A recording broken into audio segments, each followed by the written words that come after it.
really strikes me that the heart of our campaign was about communication and talking to people. And we were able to talk to people in a way that the major parties have been unable to. And that impact, the way people felt seen and heard and represented, is so vital for elected representatives. And what this very fast campaign did was say that you are not doing that, and I hope that they take heed and, you know, really improve. But brilliantly, the seat's no longer safe. It will not be. What episode is this? This is bonus episode 2. Well, it might not be bonus. Maybe it's start of season. Maybe. We haven't really got clear on that yet, have we? Are these on? These things on? Yeah, I forgot. I was like, how are they going to hear? Is this the intro? A piece of cake. Do the intro? No, this is it. Hello, everyone. Wow. It is... I feel like it's been a year since we spoke. It's Thursday afternoon. We are at Wadjemup. Yeah, beautiful. We're currently sitting in Geordie Bay. The sun's gone. I mean, to be honest, hard to believe we're actually. We were laying on the beach, just enjoying ourselves, and then went the podcast, the light. We've got to go, and bye. Can I just say, you've actually got shell in your hair. It's glorious. It's like a little bit of. If you're seashell. in Wadjemup, you have to have shell in your hair. You do. It's essential. I just had a 1-second shower. Clearly, haven't got my fringe isn't in its glory. Anyway, so it's like 24 hours since we accepted the loss. Well, did we? Well, I mean, for all intents and purposes. ABC called it yesterday, early afternoon. Some point in the afternoon, 3-ish. Yeah. Thursday. So there's still, how many votes left to count? There are 4,000? 4,500 absentee votes, roughly, apparently. There may be some postal votes to trickle through. Yeah. But yes, according to our math, it's possible we could win, but very unlikely. Yeah, it depends on your definition of possible, I suppose. I mean, we could put people on the moon. Know what I mean? As you love to remind people. But can we make enough of those unopened ballots be one Kate? I mean, if they all came from the people of Rottnest, who have made it very clear that they love you, then maybe. This morning a lady came over to us and said, I'm so devastated, and she started crying, a stranger, and that set Emma and I off. That was really beautiful. And when I picked up the key for the house yesterday, the man in the visitor centre went, we were all waiting for when you were going to come. I can't get over that. I was incognito as well. I had like a hat and glasses. I was like skulking around. In what? Incognito? Yes. I was incognito. I didn't say cogger, but anyway. Here we are. Yes, here we are. So this is it. How are you feeling? Last time we spoke was election day eve. Yeah.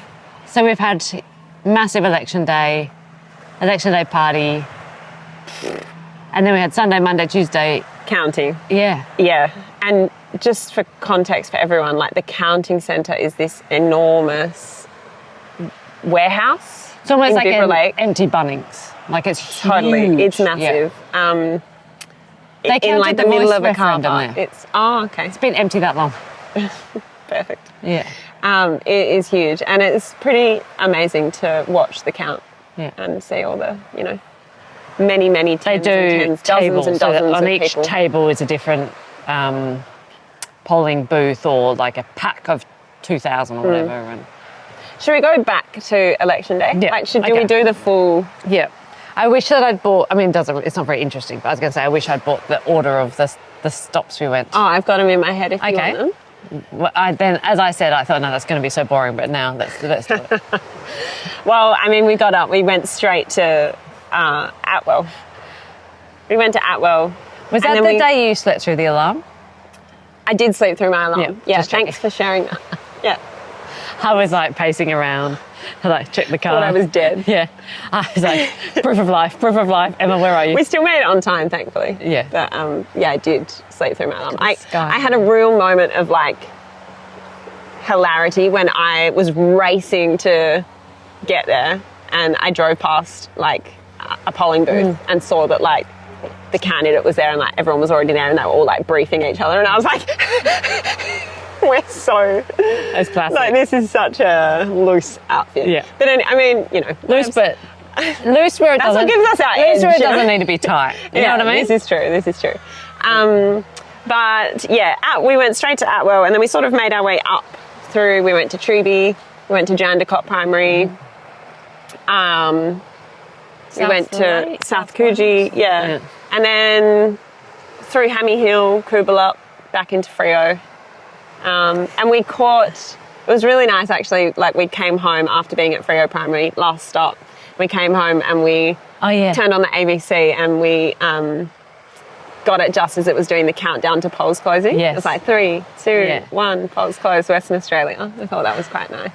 What was the vibe of the day for you? The morning was the busiest time of the day, but it was pouring with rain. Oh yeah, in the morning it was, yeah. And it was really great. And I mean, it was just having literally 5 seconds ago run in the state election and done that election day, which was like a festival. It was sunny and beautiful. Yeah. It couldn't have been more stark, the contrast. And I also think that translated in like the vibe in the voters. Like everyone seemed a bit...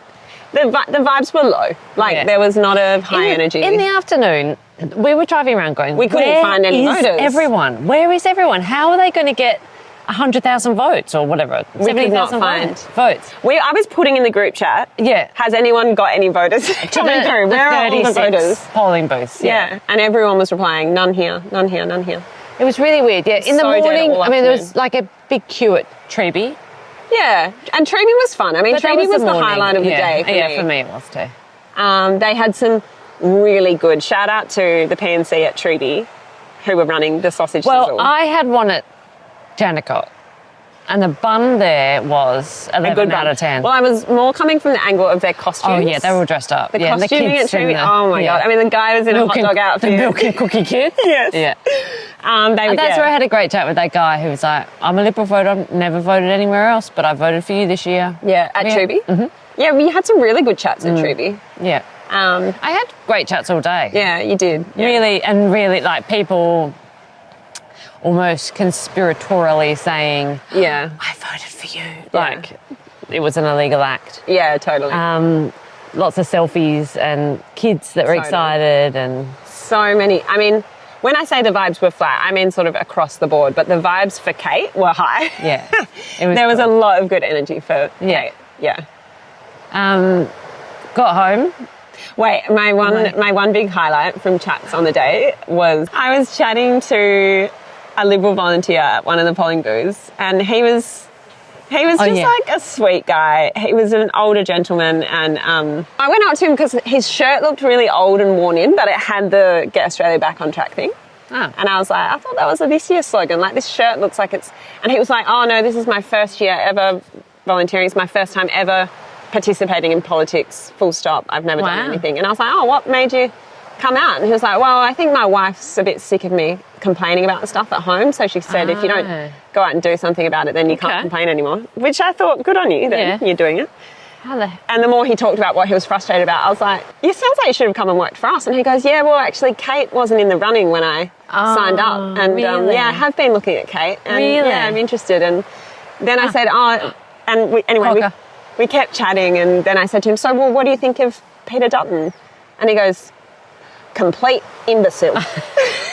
And it was my highlight of the day. And it was just how did his t-shirt look picture perfect. How did his t-shirt look? I didn't get to the bottom of the t-shirt. It was so well worn. It was like something you'd buy at Cowboy Karaoke. Wow. Shout out. Shout out. And it was so well worn, and I was really jealous. I wanted it.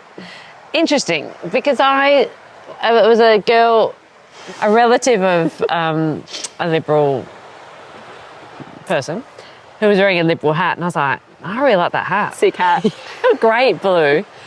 It was nice embroidery. I was like, I'll never wear it. I hate the party, but man, that hat's great. She was like, yeah. Anyway, props to the outfits, I guess. Terrible party. Great party clothes. Good hats. Great party clothes. Okay, so we came home We had a 5-second lay on the couch, watched the ABC for 5 seconds. Yeah, went to the party. Went to the party, and that was fun. Party was a vibe. Yeah, it was fun. I mean, Vic Hall, such a beautiful location. The nice connection of you having rallied to save it from being sold off as a council asset many years prior. Felt like a bit of a homecoming. Yeah. And again, we were up, weren't we? Yeah. In the ABC. Well, we were very close. It was interesting. Yeah, the first numbers that came in, we were on like 59% to something, whatever, 30. Maths, not my strong suit. It was a really high split, and we were like, whoa, what the hell? And I don't know, I can't remember now what that was that had dropped, but, and I was like, everyone, calm down. There is a quokka right beneath us. Hello. Oh, it's so real inquisitive. Just get a little bit. Oh. But then it bounced around a lot, like much sort of more actually than in the state results, where they were more gradual because it's just less booths, less dropping. Whereas on election night, like 36 booths coming in, plus all the pre-poll locations, and when one thing would drop at a time, it would just swing around a lot. So it was, interesting to watch, and you really need to give it time to get a sense of what the patterns are. And of course, we had the same issue on election night as at the state, where they did the 2CP indicative count between Liberal and Labor. So we weren't really getting like a good gauge, a good overall 2CP outcome from that. But we were tracking it ourselves and looking at what was going on, and it was interesting. Yeah. And obviously, as we sit here, everyone sort of knows how it all went down, and it was, we were feeling thrilled and still are. Yeah. Yeah, it was very buoyant. I mean, it was a different feeling from state, but maybe also more tired, more deranged. So tired. And because we knew, we'd done it, and I guess as it panned out, it was so close.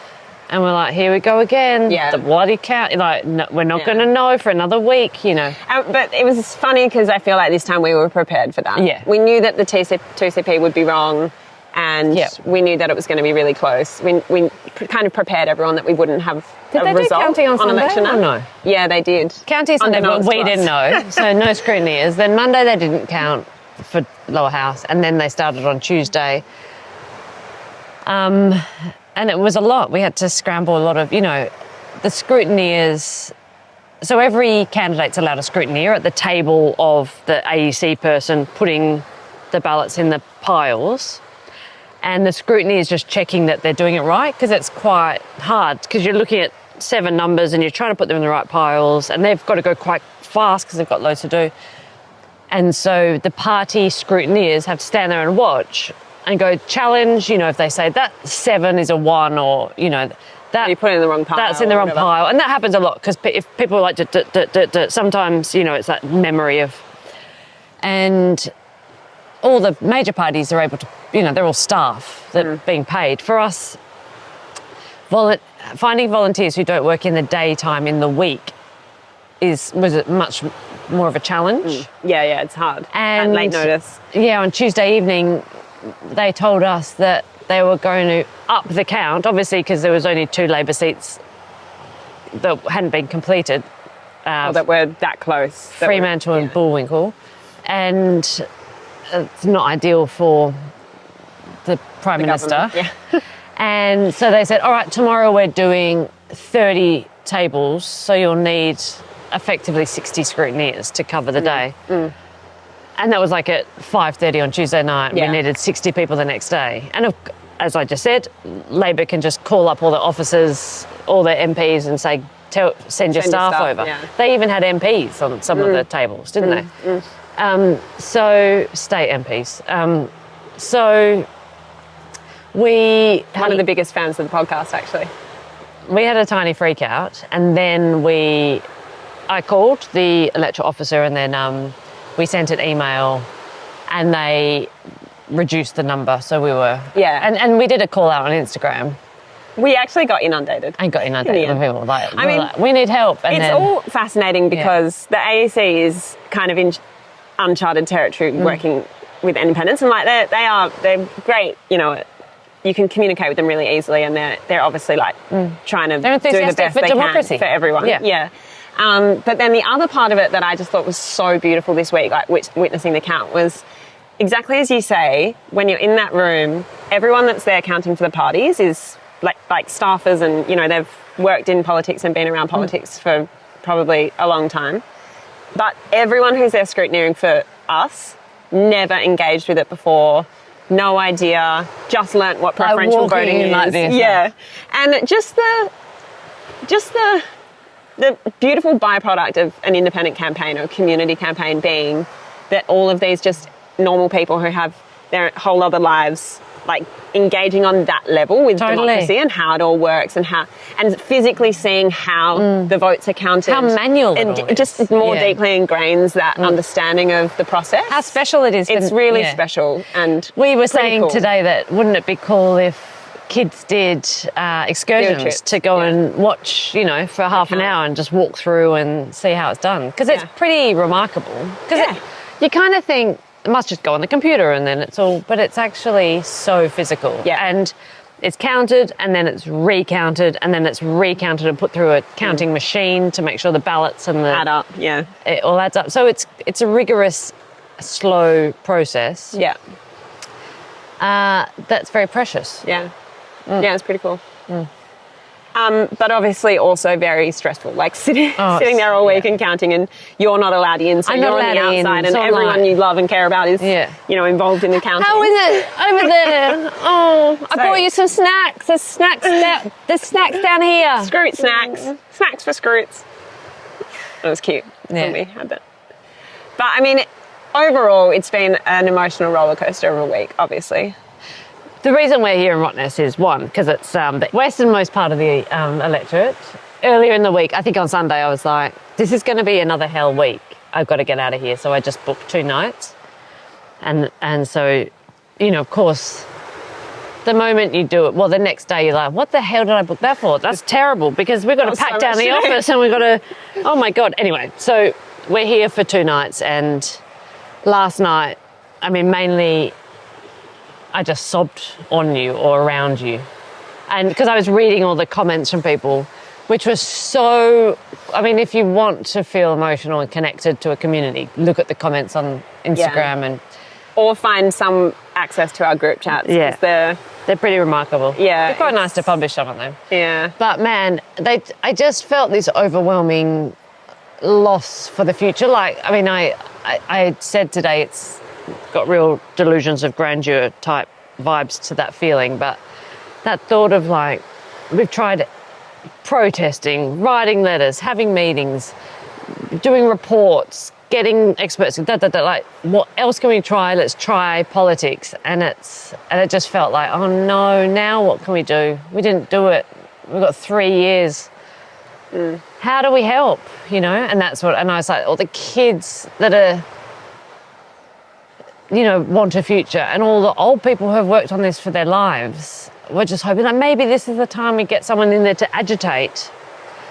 And we didn't quite get there, but maybe we will be able to use what we've harness what we've created and write it into something else. But I mean, I had to do one night of sobbing, and I did that. Same for the state. I just, I think when Roger Cook called it quite early, I got home and sobbed, because I just felt so guilty, like all the work everyone's put in, and I just felt, I mean, the idea that you are feeling guilty is not okay. I know that anyone listening right now will be thinking to themselves, she cannot feel that way, which you can't.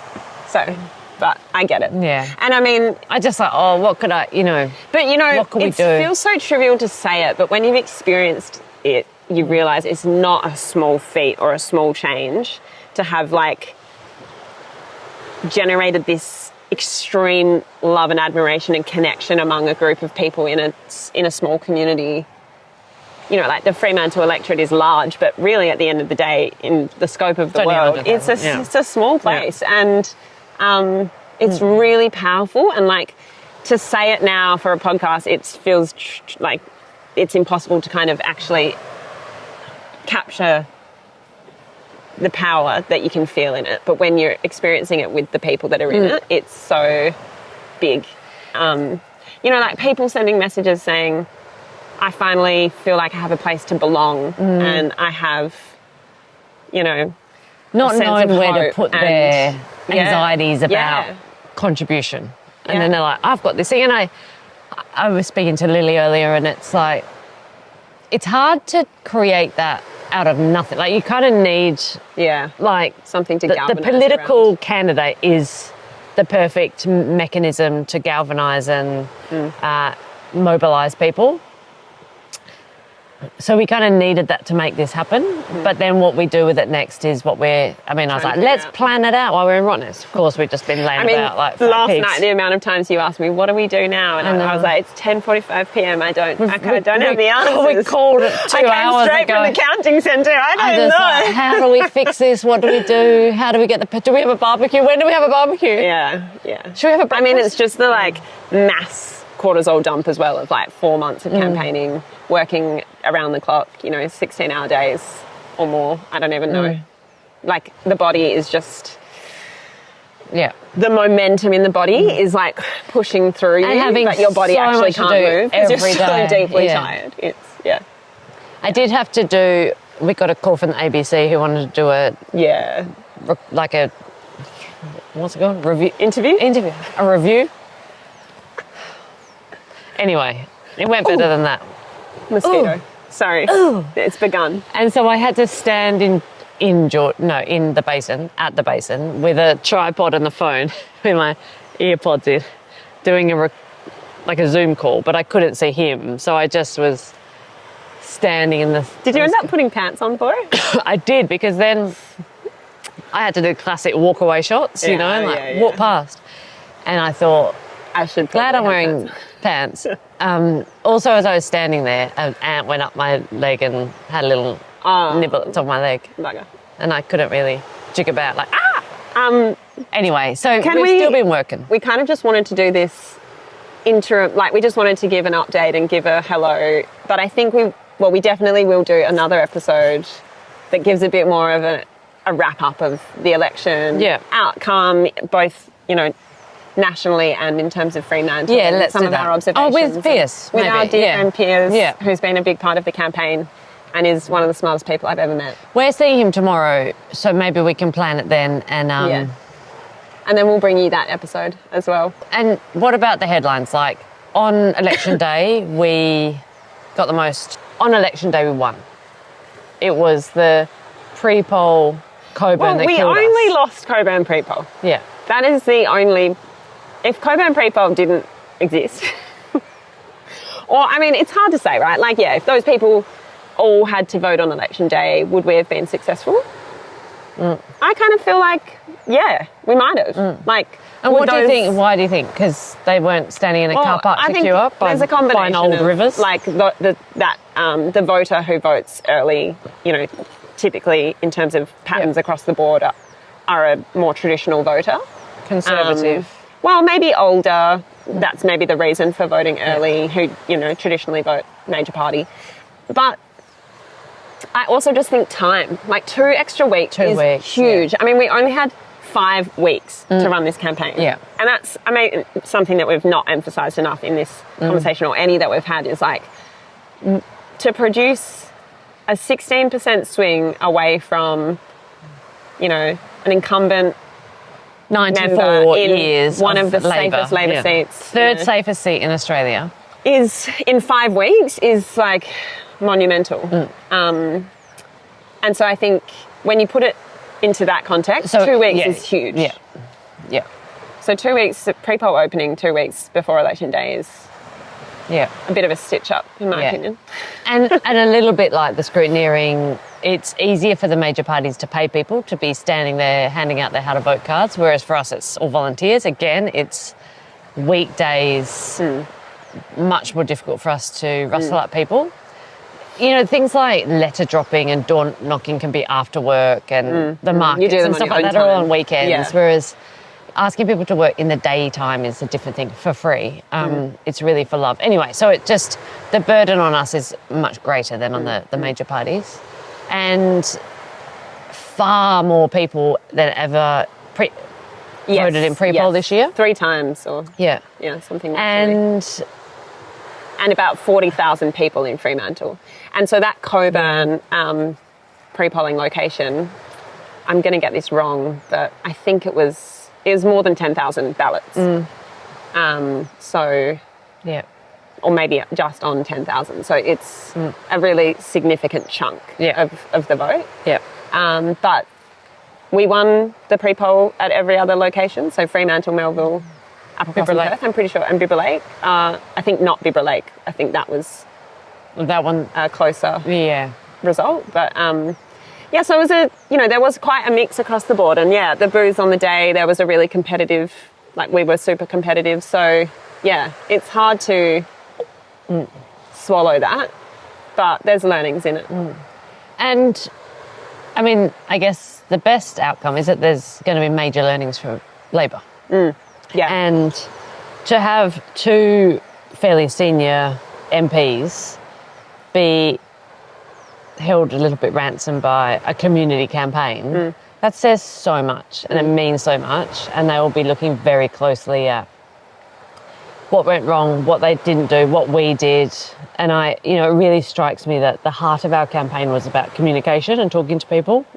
And we were able to talk to people in a way that the major parties have been unable to, and that impact, the way people felt seen and heard and represented, is so vital for elected representatives. And what this very fast campaign did was say that you are not doing that, and I hope that they take heed and really improve.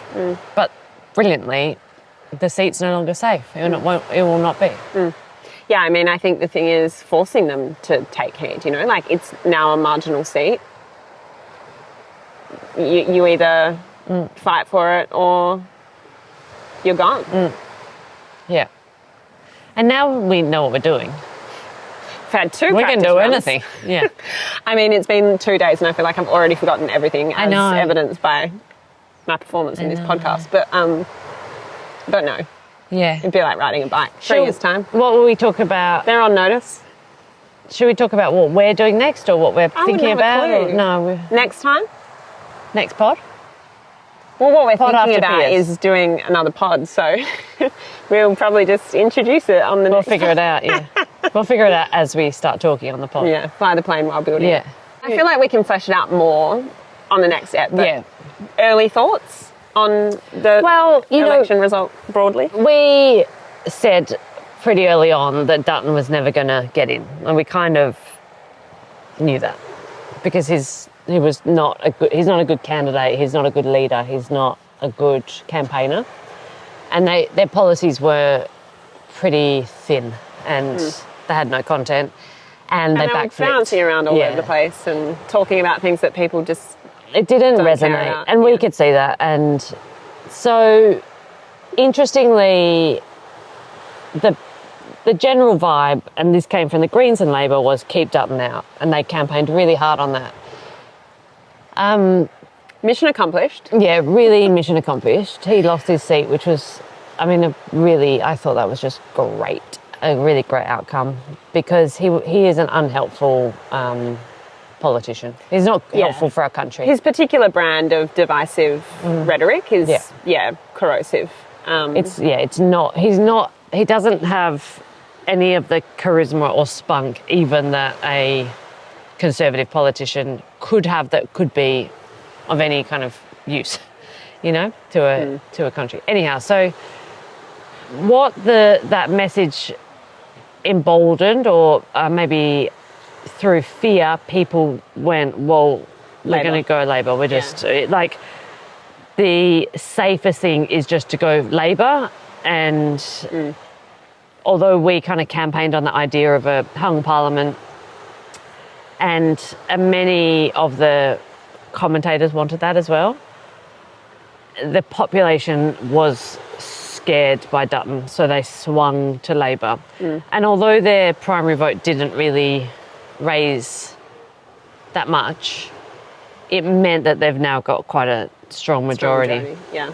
In the lower house at least. And And they will be feeling emboldened now. And now that could go two ways. One, we just have 3 more years of the same. Or two, they don't have the blocks and the challenges and the lack of space. The space to be brave and courageous. And obviously that's what we want, is the big decisions, the brave decisions, the long-term things that they can, really consider. The fundamental structural things that need looking at, tax, gas and mining royalties and billionaires and across the board. All of those real structural things that they never in a million years would have got through with Liberal in opposition. So we shall see. Alarmingly today, Roger Cook, or was it yesterday, kind of wrote off the idea of introducing a emissions reduction target. Yeah, any targets and admitted that emissions are likely to rise.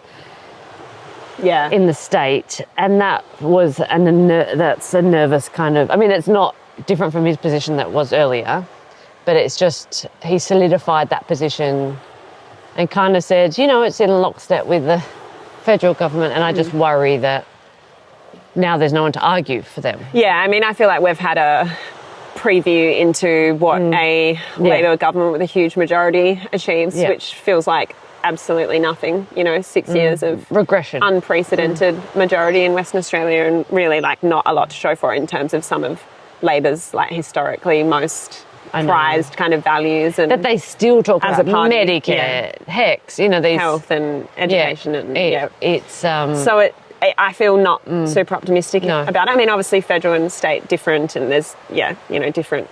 There's a different scope, but and what about Liberal? What did you feel about? Well, I was also going to say I find it quite uninspiring. I guess that I just sort of feel like we've now got this government that has been rewarded this huge endorsement purely by virtue of not being Liberal, not being Dutton, rather than for the vision that they've put forward for the country. And they got voted in through panic. I haven't met many people who don't feel that way, who are like, no, what? They've been visionary. They've put forward, no one is saying he's a brilliant leader. Yeah, I haven't heard anyone say that. I'm sure those people exist and they're just not in my orbit, but we've spoken to quite a few people, I suppose you could say, in the last 4 months, and has not been the resounding narrative. But people were nervous, so they went towards Labor. And, this is another reflection of the lack of understanding of the preferential voting system, that they might have popped Labor right at the top. I mean, just putting Labor above Liberal would have done the job on a ballot. Which, again, that was the Labor Party's campaign. They wanted you to be afraid of Dutton. They campaigned about how bad Dutton is, so that you would, vote for them based on that fear alone. Did that? And now, how do you feel? They've got this huge majority. I feel like there would be voters out there who feel a little bit duped by that. I thought this was on a knife's edge. You were telling me, instead of, I voted for you because you compelled me through your vision and through your good policy and through caring about me to vote for you. Those are two very different feelings, I think. But that marketing tool, Keep Dutton Out, also decimated the Greens. And, their lower house representation is 1, maybe, at this point. And that's pretty devo for them, I'm sure. Yeah, I mean, obviously they'll be happy with their result in the upper house, but losing. I mean, they're in this kind of the same position as the Liberal Party in a funny way of they've lost their leader. The leader's lost his seat, kicked out of Parliament. They're going to have to find new leadership, and they're going to have to look at how they move forward. That was interesting because their vote actually went up overall. Yeah. But just the way it was distributed was different, not beneficial for the seat. So, whereas the Liberal vote went down. So that was, I think look into the nuance of all that with Pierce would be really interesting. Yeah, agreed. But, so... But one thing's for sure, Labor feeling very happy with themselves. Feeling like, of the kind of pile of rubbish that got thrown upon throughout the whole election campaign about Dutton and whoever else, they've they're sitting pretty on top of it now, just loving And life. I don't know if we're going to benefit from that, and that's pretty depressing, I guess. I mean, I suppose you can always hope. But I mean, the other part of that is like they've campaigned on not a lot. So like, what mandate do they have to, you know, do the big structural reform? I'm not sure. No. But yeah, I suppose you can also consider, and you know, you can't predict the future, but maybe we're looking at, you know, lots of future terms of Labor government now. I don't know. Yeah. Maybe not. You know, it's a fickle, volatile electorate that like to flip flop. But But the flip flop Maybe is there's going to a- be different because it's unlikely people are going to flip or flop back to Liberals Libs. because they don't have. I mean, they're mean, it's only. hard to imagine They've that only right got now. anything because of the National. You know, if that It's hard to coalition broke imagine. up, neither of them would have anything. And more people than ever voted for independence, and I Yeah. think that will go. That will be higher again next election. yeah, the Teal wave got sort of reinstated, so they're happy with themselves as well because you know it's this kind of evidence that it wasn't just a reaction against ScoMo, that it wasn't this kind of temporary thing. Having said that, I don't think the Liberal Party was working particularly hard to win those voters back. No. I think they kind of made their decision about which way they would. Yeah. They were swinging things when they made their deals with One Nation, and before that, but that was a kind of final nail in that coffin, I think. So yeah, interesting to see them be successful as well, and what that means for those communities. I think that's actually, maybe there's a whole other episode about that, because it is interesting to think about. 3 years is such a short time. Yeah, really. As is. an independent, how much can you really establish in terms of your process in your community in 3 years? Some, but like not to the degree of 100 years of, you know, representative Let's talk democracy about that that, we've had yeah. Let's through talk the about party that in a- system. So that, I think that's Yeah. really interesting as well, that they'll now I'll have write that another down term when we to get back. But it's almost black now. I It's know. black. So we'll be back with Yeah. more analysis with our friend Piers. Yeah. We haven't done this yet, obviously, because we only called it yesterday, but we will map out a podcast plan for next, and then what other stuff we'll do, and I'll let you know. Yeah, keep you posted. And yeah, I mean, obviously we're not going away because, We're too good. oh, Emma, we're so different. We're so different. Do like and subscribe. What else? Like and subscribe wherever you're listening. I don't know what's going to happen to the website, but we'll probably have to take it down because it costs $300 It's so a month. expensive. If anyone wants to sponsor our ongoing Website? use of Nation Builder, let us know. God. Yes. Okay. Lovely. Well, good evening. we'll be in good touch. morning. Whenever you're listening. Good evening, good morning. Goodbye. Very good.